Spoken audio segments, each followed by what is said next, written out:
গড়ে ওঠা ফটিকছড়ি উপজেলাটি যেমন সুন্দর এবং সমৃদ্ধিতে ভরা, ঠিক তেমনিভাবে আমিও আপনার জীবন সঙ্গিনী হিসেবে হতে চাই সেরা।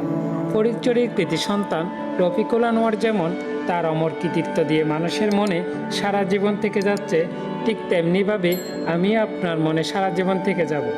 হিয়াপুর রাবার বাগানটি যেমন এশিয়ার সর্ববৃহৎ রাবার বাগান হিসেবে ইতিহাসের পাতায় জায়গা করে নিয়েছে, ঠিক তেমনিভাবে আমিও আপনার মনে জায়গা করে নিতে চাই। আমি আমার ভালোবাসার অনুভূতিগুলোকে মেজবান্ডার দরবার শরীফের শৈল্পিক শিল্পের মতো ফুটিয়ে তুলতে চাই। বিশ্বাস করেন, আমি কখনো ফটিকছড়ির কৃতি সন্তান পূর্ণিমার নিখুঁত অভিনয়ের মতো আপনার সাথে অভিনয় করব না।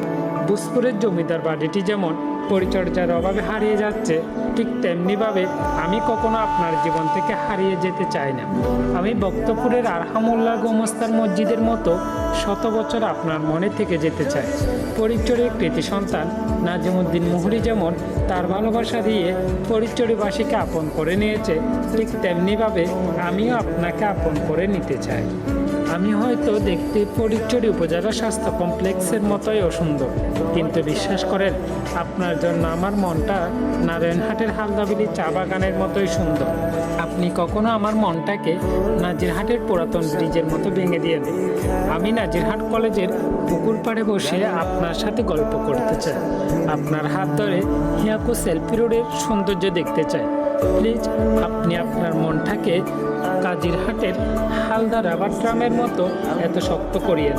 বিশ্বাস করেন, আপনার জন্য আমার মনটা ফটিকছড়ি হালদা নদীর মতোই বিশাল।